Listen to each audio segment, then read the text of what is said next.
disparity in this jurisdiction. We wanted to understand exactly what the pain points are for women.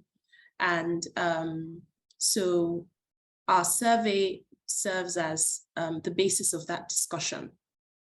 In terms of background, as I mentioned, the goal of the survey was to reinvigorate the conversation around gender diversity. Every year in Nigeria, and more so in recent years, a lot of corporate organizations and law firms celebrate International Women's Day. But we at WIP Nigeria think that we shouldn't just talk about gender inclusiveness on International Women's Day. As opposed to being a seasonal conversation, we want it to be an ongoing conversation that goes on in our respective organizations throughout the year so that we can achieve real change. Why is it important? Well, as I will be showing you in a few moments, we discovered that there is quite a disparity in the experience of male and female lawyers, both in law firms and in other organizations that employ legal personnel. It's interesting to note that only 4.2% of senior advocates of Nigeria are women. That's a very shocking statistic. And women notwithstanding represent the majority of entrants and graduates at the Nigerian law school. They represent the majority of those that start out as NYSC counsel. For those who don't know what NYSC is, it's a youth service program mandated by the Nigerian government. So first year intakes in most top law firms, majority are women.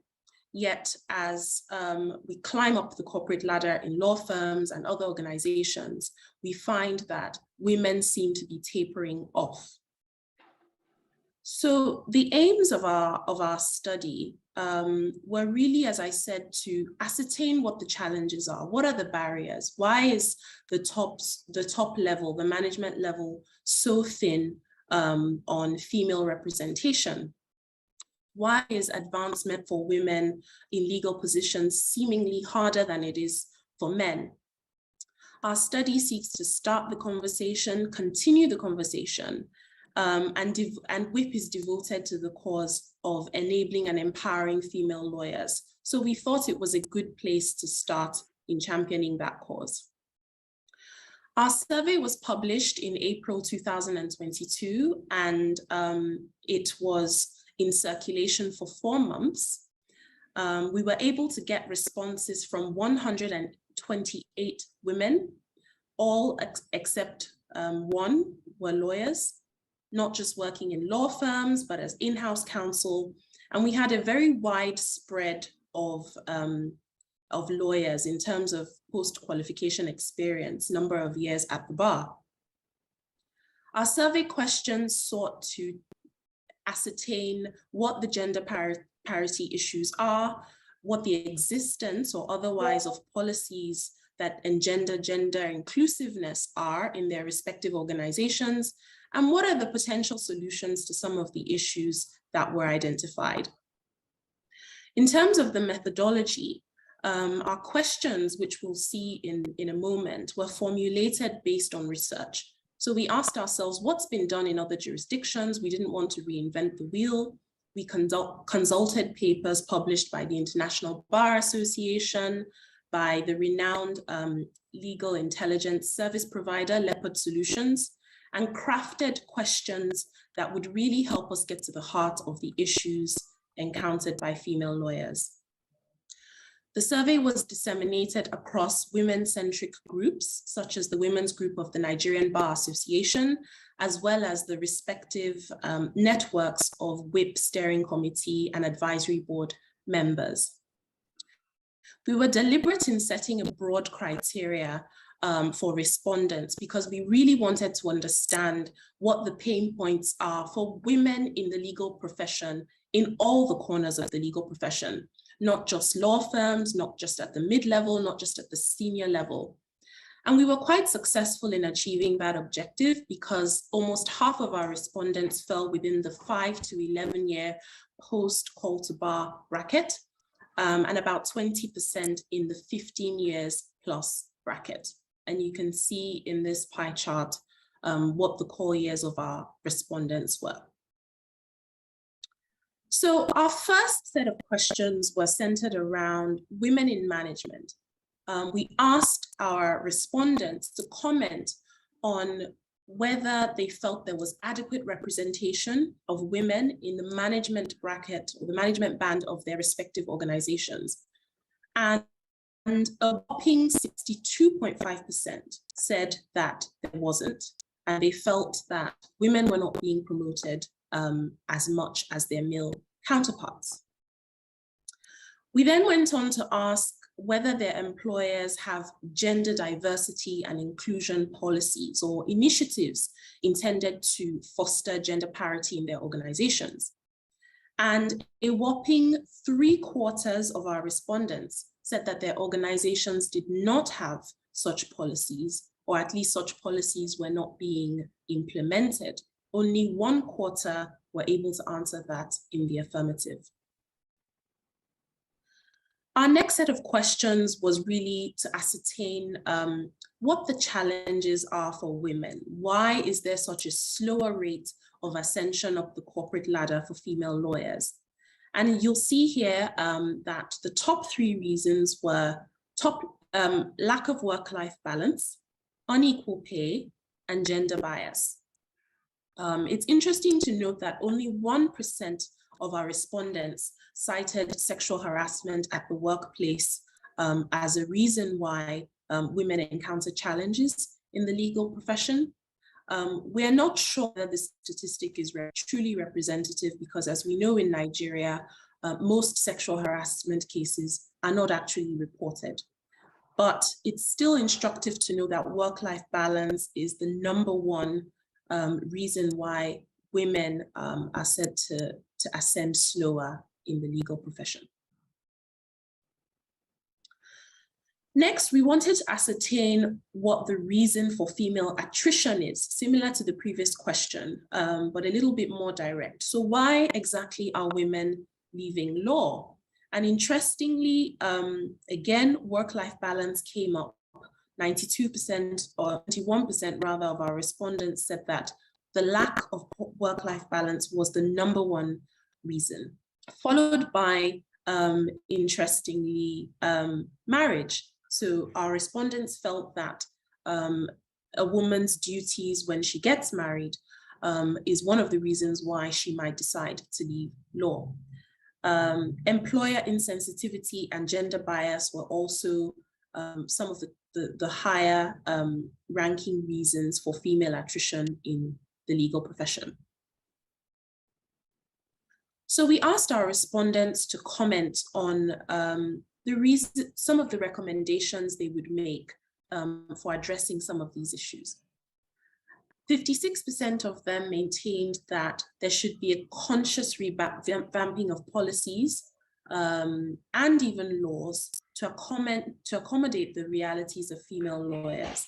And this tarries with the statistics that we looked at earlier, because as we noted, 75% felt that there were no active policies on gender parity in their respective organizations. So one of the top recommendations was implement policies that will engender inclusiveness. Another top recommendation that our respondents made was the creation of awareness. As you know, I mentioned earlier, awareness is one thing that is really going to help champion the cause. Women want to see organizations owning the business case for gender parity, not just making it a seasonal topic, making it a real business priority that is pushed with intensity. So having looked at the responses and analyzed the data, we came up with a list of recommendations that the WIP is making and will continue to recommend as it continues its work in the Nigerian legal sector.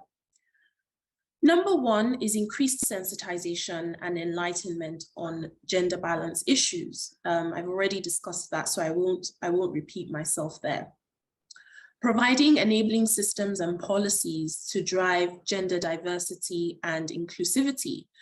In this respect, the WIP is working on a document that the Nigerian Bar Association, law firms, and other top legal personnel employers can adopt as a sort of template that's adaptable to suit their respective organizations on gender inclusiveness. And we would be able to leverage papers generated by other WIP chapters in the African continent and beyond. Offering flexi-time schedules and remote work was another recommendation made by our respondents. They found these particularly useful for mothers, nursing mothers, and women who have just returned from maternity leave. Affirming the organization's commitment to increasing gender equity and by enforcing existing policies.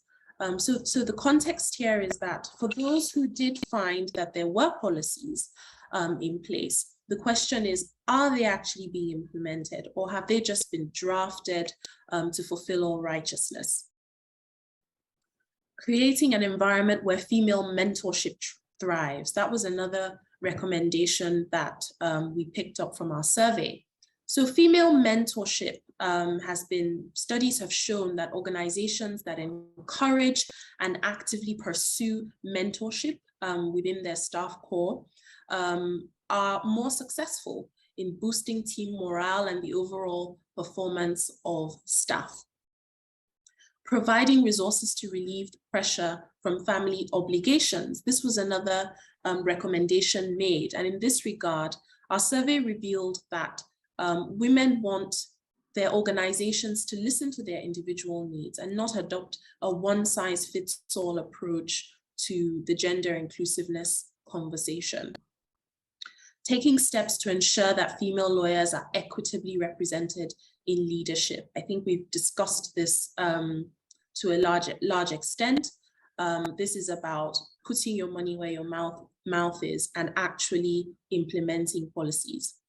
Educating women on how best to deal with and respond to gender biases. So this is also a spin-off of mentorship. The WIP intends to be that body that gives women the tools and the resources to talk about gender bias, to confront their employers, and to champion the conversation in their workplaces with confidence. Evident fairness in the appraisal and assessment of policies and processes for promotion. So we found in our study, some of our respondents felt that the appraisal system for women is sometimes biased. Women are seen as less devoted to their careers when they carve out time to homemake or build a family. And that creates a very unfair and unbalanced appraisal system, which needs to be addressed. Continual implementation of unconscious bias and sexual harassment training. This is another one that is extremely important. As we said, our survey did not reveal sexual harassment, for example, as a top factor, but we know from having lived and worked in Nigeria and just from word of mouth that sexual harassment is one of the challenges that women in the legal profession may face, albeit a small percentage, and it's worth paying attention to and prioritizing at the organizational level. Finally, data collection and progress monitoring. All of these conversations and all of this data needs to be aggregated, and we need to monitor these things over a period of time in order to ascertain whether progress is being made. One of the reasons why we conducted this survey was because we discovered that there was just such a dearth of data and information available on the experience of the female lawyer in Nigeria. And we want to improve on that. So the WIP will continue to conduct surveys, will continue to encourage law firms and legal personnel employers to conduct their own research so that we can aggregate data and monitor how the gender parity conversation is progressing with time. Thank you very much.